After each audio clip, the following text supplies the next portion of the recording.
Hello everybody and welcome to my YouTube channel. मेरा नाम है अंकिता और आपका मेरे चैनल स्टडी मैनिया में बहुत बहुत स्वागत है।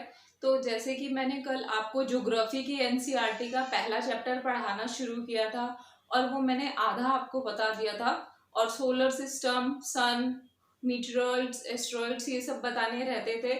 तो मैं आपको अब आगे फर्दर कंटिन्यू करती हूँ। तो एक बार मैं रिवीजन करा देती हूँ, मैंने आपको कल क्या क्या बताया था।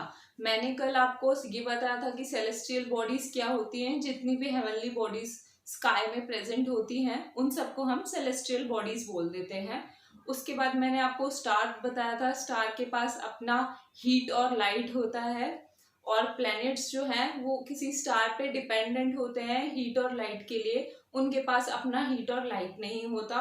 मैंने आपको कॉन्स्टेलेशंस के बारे में बताया था कि ग्रुप ऑफ स्टार्स को हम कॉन्स्टेलेशंस कहते हैं और मैंने आपको एक एग्जाम्पल भी दिया था बिग बियर कॉन्स्टेलेशन में से सप्तऋषि का। मैंने आपको पोल स्टार की डायरेक्शन कैसे पता करते हैं वो बताई थी। और हाँ, कल एक चीज मुझसे थोड़ी सी गलत हो गई थी, उसके लिए बहुत बहुत माफी चाहूंगी मैं। मैंने IAU को AIU बोल दिया था, वो ह्यूमन एरर हो गया मुझसे गलती से। तो IAU जो होता है वो इंटरनेशनल एस्ट्रोनॉमिकल यूनियन होता है, जो कि पराग में जिसका हेड ऑफिस है।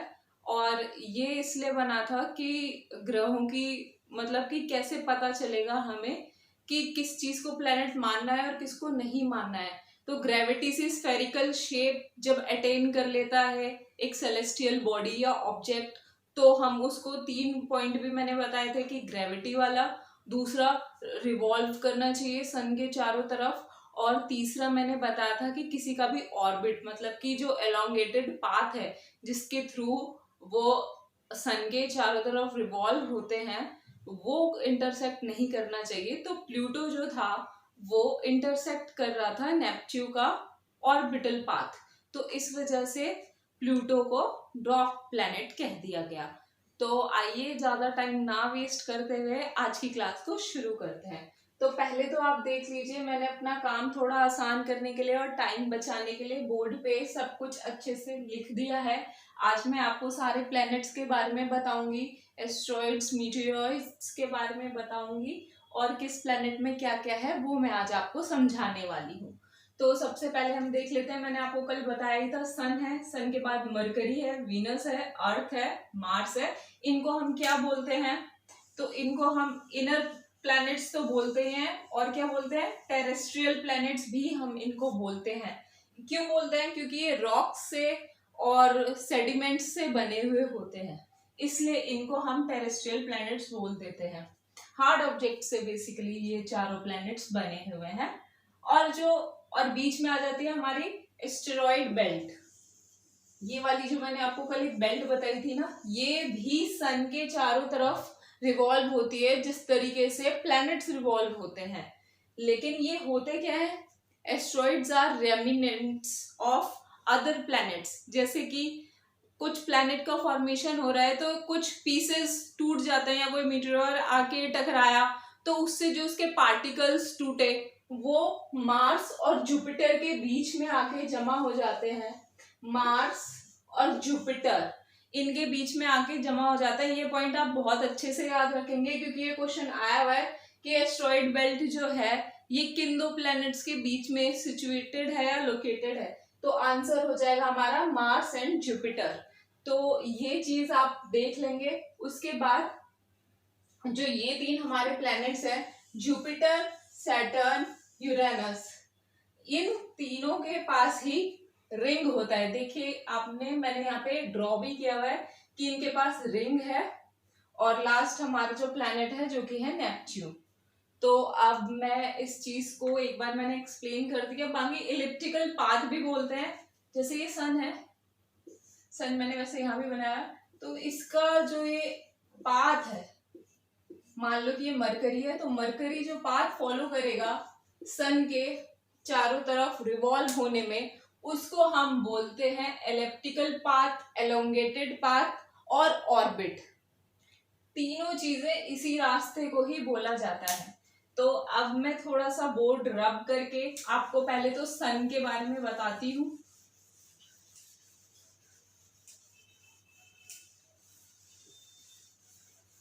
सन जो है, सन एक स्टार है, ये मैंने आपको कल भी बता दिया था। सन इज अ स्टार, तो इसके पास अपनी हीट और लाइट भी होगी। सन स्टार है और सन पे डिपेंडेंट कौन कौन है? सोलर सिस्टम के 8 planet. 8 planets are dependent on sun for heat and light. तो सन का जो फॉर्मेशन है, हाइड्रोजन प्लस हीलियम, ये दो गैसेस हैं जो कि सन में होती हैं और इससे सन के अंदर हो जाता है न्यूक्लियर फ्यूजन।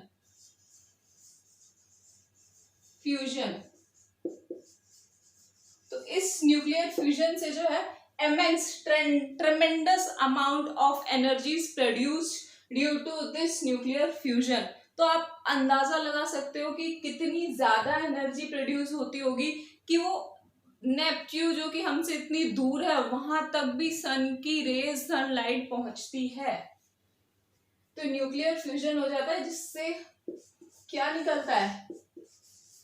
एनर्जी निकलती है।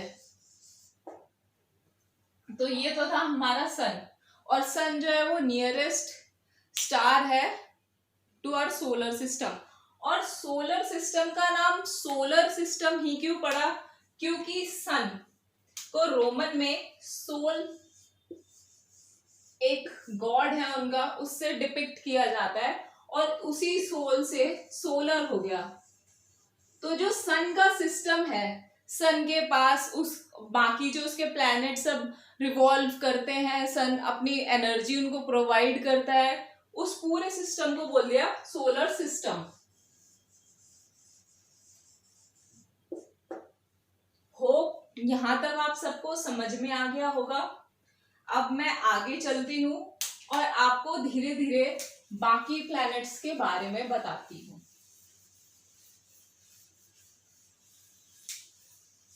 तो सबसे पहले जो आ जाता है वो आ जाता है मरकरी।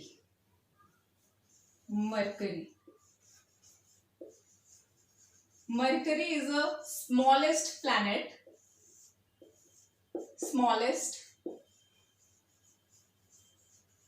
और इसको सन के अराउंड रिवॉल्यूशन कंप्लीट करने में सबसे कम टाइम लेता है। ये लेता है 88 डेज।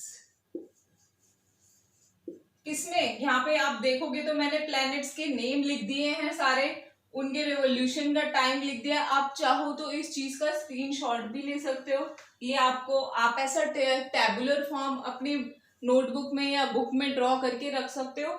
जब आप एग्जाम देने जाओगे आप बस एक नजर मार लोगे और ऐसे क्वेश्चंस आते हैं कि जुपिटर को अपना रिवॉल्यूशन कंप्लीट करने में कितना टाइम लगता है, या सबसे बड़ा जुपिटर का सैटेलाइट कौन सा है। तो वो क्वेश्चंस भी आज आपके सबके क्लियर हो जाएंगे। आज ये चैप्टर मैं पूरा कंप्लीट कर दूंगी। तो आप देखो इसको रिवॉल्यूशन में कितने डेज लग जाते हैं? 88 डेज। और रोटेशन मैंने आपको कल भी बताया था, अपने एक्सिस पे कोई चीज घूम रही है।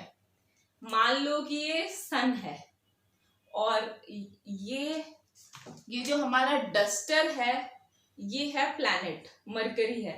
तो ये अपने एक्सिस पे तो घूम ही रहा है और ये सन के भी चारों तरफ घूम रहा है ना। तो इस तरीके के प्रोसेस को हम बोल देते हैं रेवोल्यूशन। और जो ये अपने एक्सिस पे, मतलब कि अपने एज पे ही जो ये घूमता जा रहा है इस तरीके से, इसको हम बोल देते हैं रोटेशन। जिस आगे आपको पता चलेगा कि रोटेशन क्या होता है, उससे क्या क्या चेंजेस आते हैं। तो फिलहाल इस चैप्टर में तो अभी इतना ही आप जान लो। और इसका रोटेशन का टाइम पीरियड क्या है? इसका है 59 डेज रोटेशन का टाइम पीरियड। और इसके पास कोई भी सैटेलाइट नहीं है। अगर आप मुझसे पूछते हो कि सैटेलाइट क्या होता है, तो सैटेलाइट जो है, ये एक सैटेलाइट को हिंदी में उपग्रह बोलते हैं, जो कि प्लैनेट्स के चारों तरफ जो प्लैनेट्स करते हैं सन के साथ, वो ये करते हैं प्लैनेट्स के साथ। मतलब कि जैसे कि अर्थ है, ये अर्थ हो गया हमारा। मेरी ड्राइंग थोड़ी गंदी है अर्थ है, अब यहाँ पे है मून। मून है नेचुरल सैटेलाइट हमारा। तो मून क्या करेगा, एक पाथ में ये भी रिवॉल्व करेगा, किसके आजू बाजू ये घूमेगा, ये घूमेगा अर्थ के। तो जो सैटेलाइट्स इसलिए, और कुछ मैनमेड सैटेलाइट्स भी होती हैं, वो हम इसलिए बनाते हैं कि हम अपने यूनिवर्स को एक्सप्लोर कर सकें, हम नई नई बातें पता कर सकें कि क्या हो रहा है हमारे सौरमंडल में। तो इसलिए हम मैनमेड सैटेलाइट्स भी बनाते हैं। जैसे कि कुछ मैनमेड सैटेलाइट आपको पता होंगी, INSA, इंडियन सैटेलाइट्स के नाम बता रही हूँ, इंडियन मैनमेड सैटेलाइट्स।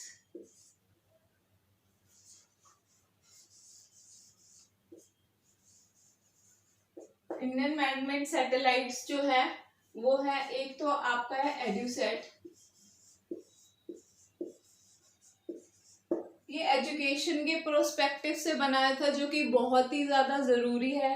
एक है आपका IRS, एक और आपका है INSA, वो भी मैं लिख देती हूँ,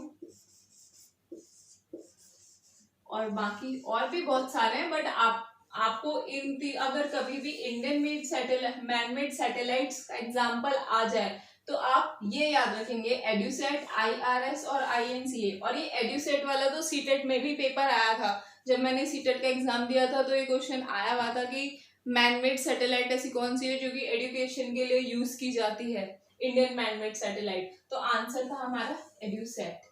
तो खैर हम अपने पॉइंट से नहीं हटते हैं। मरकरी के बारे में मैंने आपको बता दिया है, मरकरी के पास अपना कोई सैटेलाइट नहीं है। अब हम चलते हैं सबसे ज्यादा इंटरेस्टिंग प्लैनेट के पास, जिसका नाम है वीनस। मेरी एक फ्रेंड है, उसका भी नाम है वीनस।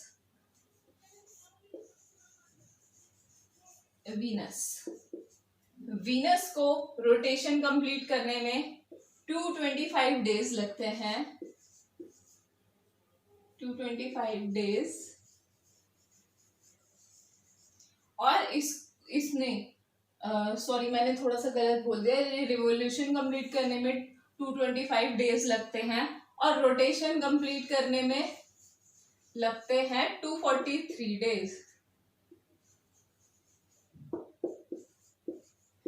तो आप एक तरीके से देख रहे हो, जितना इसको सन के अराउंड रिवॉल्व करने में टाइम लगता है, उतना ही टाइम उसको रोटेट होने में भी लगभग लग जाता है। तो इसका एक दिन और एक साल लगभग हम बराबर ही कह सकते हैं। वीनस को हम अर्थ का ट्विन भी बोलते हैं, ट्विन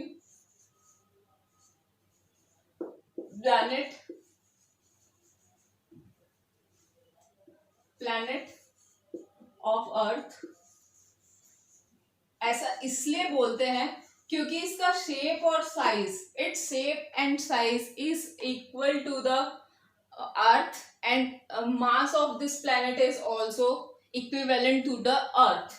मतलब कि मास जो है वीनस का वो अर्थ जितना ही है, और जो स्पेस और स्ट्रक्चर जो है वो थोड़ा थोड़ा वीनस का जो है अर्थ के लिए है। ये एक बहुत ही ज्यादा इंपॉर्टेंट क्वेश्चन है, ये क्वेश्चन आ जाता है पेपर में कि twin planet of earth is, ज्यादातर मैक्सिमम बच्चे लगा देते हैं मार्स, क्योंकि हमने यही सुना हुआ है कि मार्स पे थोड़ी थोड़ी लाइफ के बारे में हम ढूंढ रहे हैं, तो एकदम से दिमाग में मार्स क्लिक करता है। लेकिन Mars is not the correct answer, the correct answer is Venus.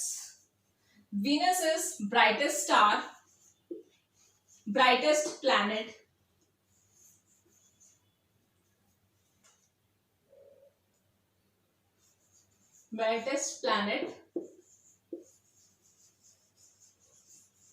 it is also called as morning star as well as evening star। मैं यहां लिख रही हूं, अगर आपसे क्वेश्चन आ जाए कि मॉर्निंग स्टार किसको बोलते हैं, किस प्लैनेट को बोलते हैं, तो आपका आंसर क्या हो जाएगा, वीनस।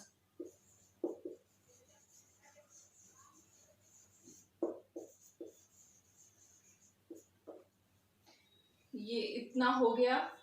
और ये ब्राइटेस्ट प्लेनेट क्यों है ये? क्योंकि यहाँ पे CO2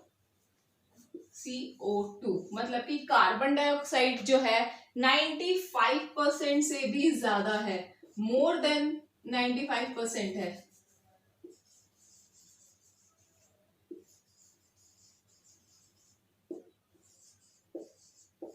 कार्बन डाइऑक्साइड जो है वो गर्मी प्रोवाइड करता है और उसकी वजह से क्या हो गया, ये ब्राइटेस्ट प्लैनेट हो गया। तो ये कुछ बातें थी वीनस के बारे में। और वीनस के बारे में मैं आपको और एक बड़ा इंटरेस्टिंग फैक्ट बताती हूँ। वीनस और जुपिटर दो ऐसे प्लैनेट्स हैं जो कि ईस्ट टू वेस्ट रिवॉल्व करते हैं। मतलब कि बाकी सब प्लैनेट्स हैं, all other planets revolve around the sun from west to east. मतलब कि वेस्ट यहां से इधर, यहां सन है तो ये डायरेक्शन होती है वेस्ट से ईस्ट। सब प्लैनेट्स की ये वाली डायरेक्शन है हमारी, इवन अर्थ की भी। लेकिन दो ऐसे प्लैनेट्स हैं, वीनस और यूरेनस, जो कि जिनकी डायरेक्शन है ईस्ट टू वेस्ट। वैसे तो ये याद करना थोड़ा सा कॉम्प्लिकेटेड हो जाता है, तो मैं आपको थोड़ा सा आसान तरीके में बता देती हूँ। एक हमारा क्रिकेटर था जिसने 6 छक्के मारे थे एक ही ओवर में, उसका नाम क्या था?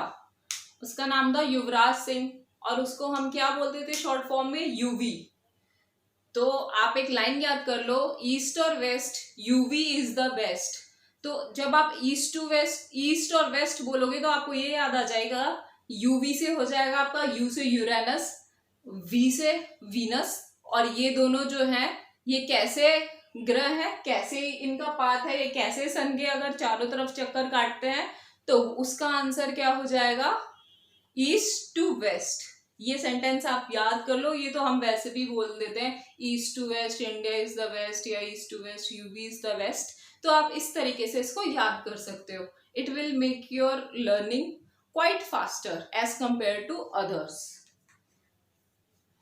तो इतना हो गया वीनस के बारे में। अब हम चलते हैं अपने अर्थ की ओर। अर्थ के बारे में वैसे भी आप लोग बहुत कुछ जानते होंगे। Earth is the only planet on which life is possible, thus we can say earth is a very unique planet. Earth is the only planet which has water and life in it, and such important gases like oxygen, which is very necessary for us to live, is present in our earth. So thus we can say earth is a very unique planet. Okay, so now let's get started with our planet earth. Earth is also called as blue planet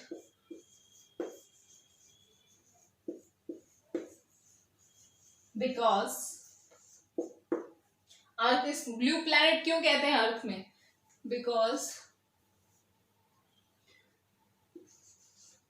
3/4 earth is covered with water. और जब आप इसको space से देखते हो तो ये blue colour का आपको दिखाई देता है आसमान से, जब आप देखते हो स्पेस में जाके। और अगर मैं स्पेस में जाने की बात करूं तो मैं आपको कुछ एडिशनल इंफॉर्मेशन दे देती हूँ। यहाँ पे हमारा जो एस्ट्रोनॉमर था, मतलब कि जो खगोल और इन सब के बारे में पढ़ाई करा करता था, वो पहला जो इंडियन था उसका नाम था आर्यभट्ट। और उसने एक बुक भी लिखी थी इन सब चीजों के बारे में, आर्यभट्टयम। क्या नाम था उसका? एस्ट्रोनॉमर का नाम था आर्यभट्ट, और उसने बुक लिखी थी, उसका नाम था आर्यभट्टयम। तो ये तो थोड़ी सी एडिशनल इंफॉर्मेशन थी आपके लिए अर्थ के बारे में। और अर्थ को रिवॉल्व होने में आप सबको पता होगा कितने डेज लगते हैं? 365 डेज, जिसको हम 1 ईयर भी बोल देते हैं। रिवॉल्व होने में कितना टाइम लगा? 365 डेज। किसके अराउंड रिवॉल्व हो रहा है भाई? अगर ये क्वेश्चन आ जाए तो किसके अराउंड हो रहा है? सन के। और अगर मैं पूछ लूं कि कैसे रिवॉल्व हो रहा है, पोजीशन क्या है इसकी रिवॉल्व होने की, तो क्या हो जाएगा? West to east. और इसको रोटेट होने में इसको कितना टाइम लगता है? तो इसको लगता है 1 डे, 24 आवर्स भी कह सकते हैं आप इसको, ठीक है। और जो वीनस के पास भी कोई सैटेलाइट नहीं था, लेकिन हमारे पास एक सैटेलाइट है जिसका नाम है, मैंने आपको कल भी बताया था, क्या नाम है? चंदा मामा। तो मून के बारे में अब आपको मैं थोड़ा सा यहीं पे ही बता देती हूँ।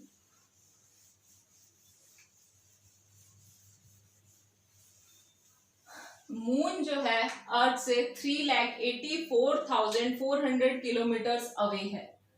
मून का अगर डिस्टेंस आ जाए, डिस्टेंस थोड़ी सी हैंडराइटिंग गंदी हो गई, डिस्टेंस फ्रॉम अर्थ,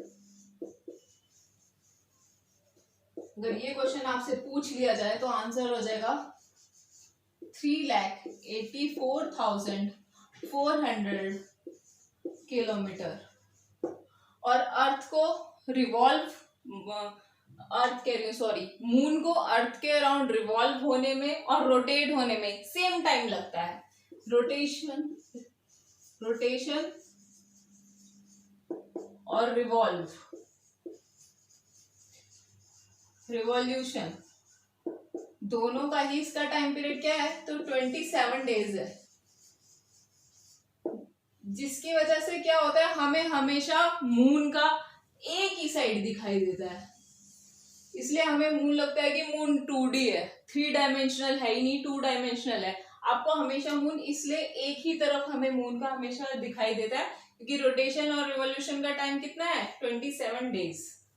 और अगर आपसे क्वेश्चन पूछ लिया जाए कि फर्स्ट इंडियन जो कि मून पे गया था, तो आंसर हो जाएगा नील आर्मस्ट्रॉन्ग।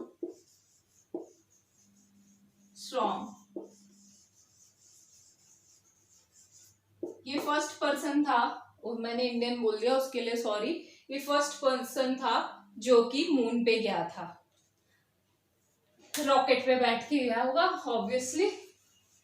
तो ये थी कुछ आपकी मून से रिलेटेड इंफॉर्मेशन। मून क्या है? तो मून है हमारा सैटेलाइट। अब हम आगे चलते हैं मार्स। मार्स को आप देखो रिवॉल्यूशन में इसका कितना टाइम लग रहा है, तो इसको टाइम लग रहा है, 1 मिनट मेरा मार्कर खुल गया। मार्स को रिवॉल्व होने में लग रहे हैं 687 डेज। ये है इसका रिवॉल्व होने का टाइम, ठीक है, जो ये सन के चारों तरफ घूमेगा ऐसे करके, वो वाला टाइम है इसका। कितना है भाई? 687 डेज। और इसका रोटेशन इसका सेम ही है, कैसा? अर्थ जैसा। रोटेशन में इसको कितना टाइम लग रहा है? 1 डे, अप्रोक्स 1 डे होता है, एग्जैक्ट 1 डे नहीं होता है। तो ये तो हो गया इसका। और इसको Mars is also called as red planet. This is called as red planet because of iron oxide. A huge amount of iron oxide is present in this planet. Thus, we can say it red planet. अगर आपसे पूछ लिया जाए लाल ग्रह किसको कहते हैं, तो आपका आंसर सीधा सीधा क्या हो जाएगा? मार्स। ये वन वर्ड या फिल इन द ब्लैंक्स, इस तरीके के क्वेश्चंस में ऐसे क्वेश्चन बहुत आते हैं। रेड प्लैनेट कौन है, ब्लू प्लैनेट कौन है, ग्रीन प्लैनेट कौन है। तो ये हमारा 4th नंबर का प्लैनेट था। और ये कौन सा प्लैनेट था? ये हमारे कौन से प्लैनेट्स खत्म हो गए चारों? ये हमारे हो गए इनर प्लैनेट्स खत्म, जिनको मैंने क्या बताया था? टेरेस्ट्रियल प्लैनेट्स भी बोला जाता है। तो ये 4 खत्म हो गए। अब मैं बात करती हूँ जुपिटर की। Jupiter is the planet which has ring है। It is made up of gases. Jupiter is a planet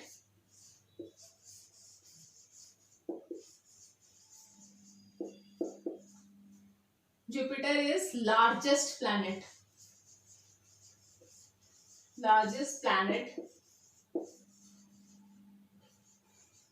of our solar system. Solar system को मैंने स्मॉल में लिख दिया है। लार्जेस्ट प्लैनेट है जुपिटर, और जुपिटर को रिवॉल्व होने में लगते हैं 12 ईयर्स, एग्जैक्ट जो है 11 ईयर्स एंड 11 मंथ्स लगते हैं, तो उसको राउंड ऑफ करके हम बोल देते हैं 12 ईयर्स। और वही इसकी rotation, fastest rotating planet is Jupiter.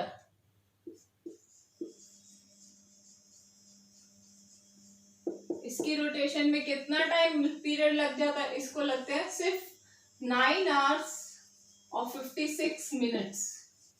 तो आप सोचो 10 घंटे में ये पूरा अपने एक्सिस पे घूम लिया जाता है, तो कितनी ज्यादा स्पीड में होगा। और ये प्लैनेट ऐसा है जिसके पास मैक्सिमम नंबर्स ऑफ सैटेलाइट्स हैं।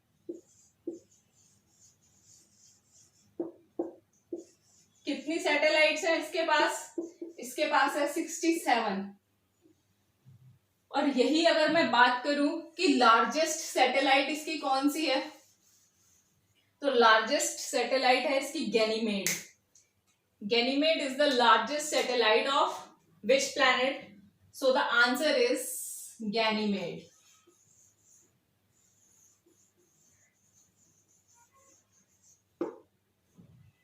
So this was the fact about our planet Jupiter.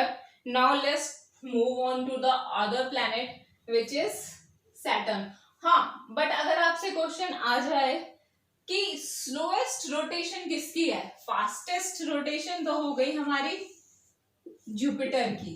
Slowest अभी मैंने आपको बताया था 243 डेज लग जाते हैं किसको? वीनस को।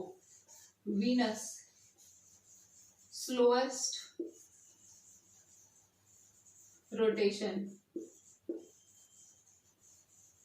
तो ये पॉइंट आप याद कर लेंगे, यहीं पे नोट बना के लिख लेंगे।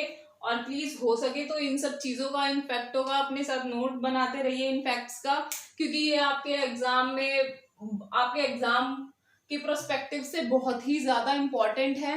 ये 6th क्लास के बच्चों के लिए भी, और जो सीटेट पेपर सेकंड देने वाले हैं अपना, अभी तो पता नहीं कब होगा, लेकिन जब भी होगा इस तरीके के क्वेश्चंस बहुत आते हैं। आपको ये स्टेटमेंट वाइज क्वेश्चन दे दिए जाएंगे और सैटेलाइट का नाम इंटरचेंज कर दिया जाएगा कि विच स्टेटमेंट इज ट्रू। इस तरीके के क्वेश्चन आ जाते हैं आजकल, ऐसे ही क्वेश्चन बहुत ज्यादा आ रहे हैं, तो प्लीज आप फोकस करिएगा। और मार्स का, सॉरी मैं एक चीज भूल गई बताना, मार्स के 2 सैटेलाइट्स हैं, एक का नाम है फोबोस और एक का नाम है डीमोस। 2 सैटेलाइट्स हैं मार्स के पास, फोबोस और डीमोस। और Nix Olympia is the highest mountain peak of Mars. It is 3 times longest than the mount Everest. एक निक्स ओलंपिया नाम करके माउंटेन भी है, किस पे है? मार्स पे। ये कितना बड़ा है? 3 माउंट एवरेस्ट जितना। कितना बड़ा है? 3। इसका नाम क्या है? निक्स ओलंपिया।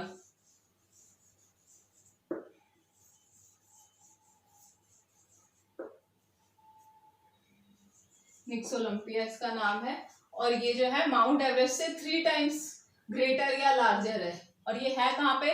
मार्स पे। और मार्स के 2 सैटेलाइट्स भी हैं, फोबोस और डीमोस। ये आप लिख लीजिए प्लीज, ये 2 इसके सैटेलाइट्स हैं, मैंने सैटेलाइट शॉर्ट में लिख दिया है।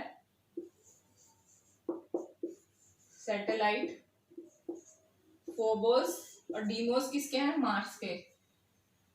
और ये निक्स ओलंपिया जो है ये एक माउंटेन पीक है, कहाँ पे? तो वो है मार्स पे। इसके बाद आगे चलते हैं। जुपिटर मैंने आपको बता दिया था, अब मैं आपको सैटर्न बता देती हूँ। सैटर्न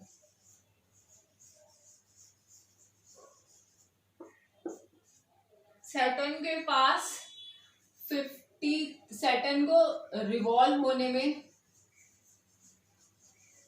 29.5 ईयर्स लग जाते हैं, मतलब कि 29.5 साल इसको लग जाते हैं रिवॉल्व होने में, और रोटेट होने में इसको लग जाते हैं 10 hours 40 minutes, 10 hour 40 minutes लगते हैं इसको। और इसके पास, पता नहीं क्यों मेरा मार्कर आज बार बार खुल रहा है, सॉरी उसके लिए। इसके पास सैटेलाइट्स हैं, सैटेलाइट में शॉर्ट फॉर्म में लिख रही हूँ, यहाँ पे आपकी सैटेलाइट की स्पेलिंग लिखी हुई है, आप यहाँ से देख सकते हो। तो सैटेलाइट जो है वो है इसके पास 53।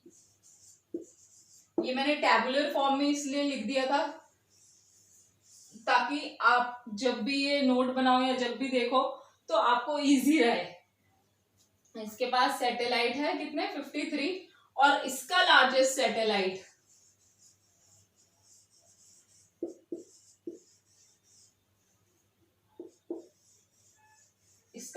सैटेलाइट है, एक ब्रांड है वॉच की, बहुत फेमस है इंडिया में, आप सबको बहुत पसंद है वो। अभी आप नए नए 6th में आए हो तो वॉच तो आपकी 8th क्लास से स्टार्ट होती है, बट क्रेज सबको ही होता है वॉच पहनने का।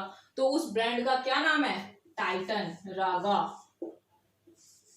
बस इसमें टाइटन है, रागा मत लिख देना, सिर्फ टाइटन होगा answer. Largest satellite of Saturn अगर आपसे पूछ ले तो आंसर हो जाएगा आपका Titan.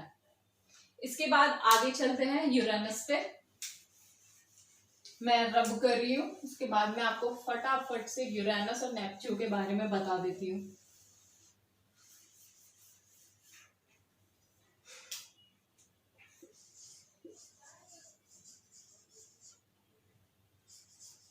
Uranus, it is also called as lying और रोलिंग प्लैनेट, क्योंकि अर्थ जो है वो अपने एक्सिस पे 67 डिग्रीज पे लेटा हुआ है, इस तरीके से है अर्थ। लेकिन ये जो है यूरेनस, ये 97 डिग्रीज पे है। तो आप सोच सकते हो 97 डिग्रीज पे कैसा ही होगा, इस तरीके से होगा। तो इसीलिए यूरेनस को लेटा हुआ प्लेनेट बोल देते हैं, या लुढ़कता हुआ ग्रह बोल देते हैं, किसको, यूरेनस को। और इसको कितना टाइम लगता है रिवॉल्व होने में, तो आप देखो कितना टाइम लग रहा है, 84 ईयर्स। तो आप सोच सकते हो कितनी दूर है कि इनको इतना ज्यादा टाइम लग जाता है रिवॉल्व होने में, किसके, सन के। और ये रोटेट अपने एक्सिस पे कितनी जल्दी ये रोटेट होता है, तो ये हो जाता है 17 hours 14 minutes में।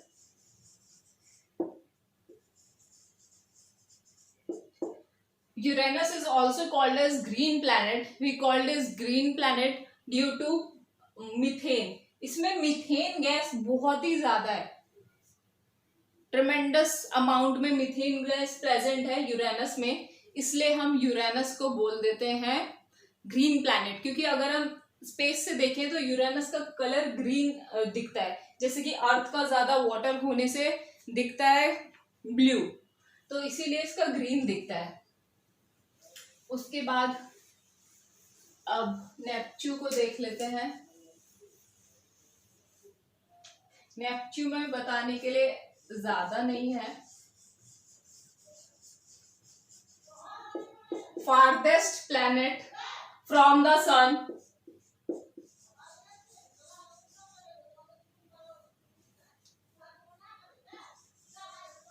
farthest planet from the sun, farthest planet है ये, सन से सबसे ज्यादा दूर यही है। इसको रिवॉल्व होने में लग जाते हैं, रिवॉल्व होने में इसको लग जाता है 164 ईयर्स, रोटेट होने में इसको लग जाते हैं रोटेट होने में इसको लग जाते हैं 16 आवर्स 7 मिनट्स। और इसके सैटेलाइट्स हैं 13। और यहाँ पे ये बहुत ही ज्यादा ठंडा ग्रह है, क्योंकि यहाँ पे सुपर कूल मीथेन यहाँ पे मिलती है हमें। कहाँ पे मिलती है सुपर कूल मीथेन?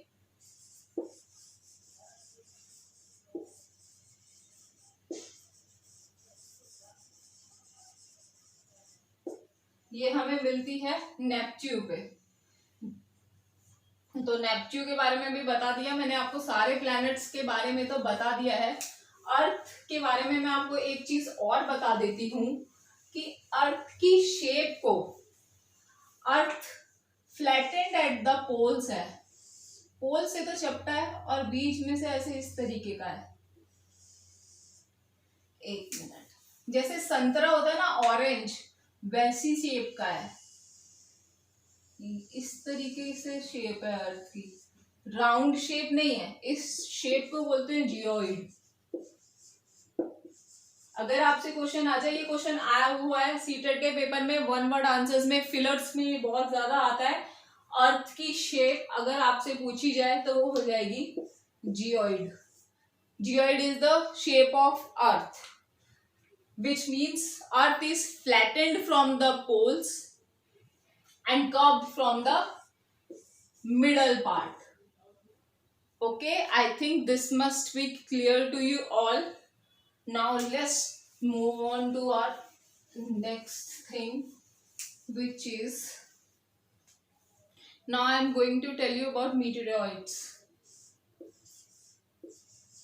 जैसे कि मैंने आपको बताया था अभी, एस्ट्रॉइड्स क्या होते हैं? रेमिटेंसेस, मतलब कि टूटे हुए अवशेष किसके? प्लैनेट्स जो होते हैं उनके। और वो घूमते किसके बीच में है? मार्स के बीच में और जुपिटर के बीच में। तो इसके बीच में वो घूमते रहते हैं। ऐसे मीटेरॉइड्स जो होते हैं वो हमारे घूमते हैं, वो सन के आजू बाजू घूमते हैं।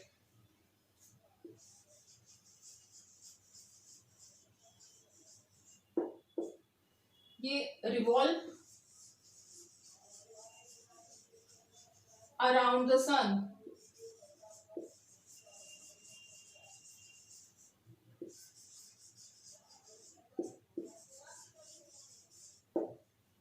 और जब ये अर्थ के एटमॉस्फेयर के कांटेक्ट में आते हैं, मतलब कि अगर ये अर्थ की तरफ गिरने लगते हैं तो इतना ज्यादा फ्रिक्शन होता है और फ्रिक्शनल फोर्स की वजह से इनमें लग जाती है आग, ये जल जाते हैं। तो आपने देखा होगा हमारा शाहरुख खान टूटते तारे से हमेशा मांगता रहता है अपनी विश, तो वो विश कुछ नहीं होती, वो टूटता तारा वो होता है मीटेरॉइड्स। यही होते हैं जो कि फ्रिक्शन की वजह से क्या हो जाते हैं, इसमें आग लग जाती है और इसी को हम बोल देते हैं शूटिंग स्टार्स। इसकी इस टेल में से बहुत ही ज्यादा लाइट निकल रही होती है। तो ये तो था, मैंने आपको स्टार्टिंग से सेलेस्टियल बॉडीज से लेके मीटेरॉइड्स तक सब कुछ बता दिया। अब अगर मैं आपसे पूछूं कि ये अर्थ जो है, अर्थ है कहाँ पे, तो उसका आप क्या आंसर दोगे? अर्थ ये किस में है? सोलर सिस्टम में है। सोलर सिस्टम किस में है? मिल्की वे गैलेक्सी में।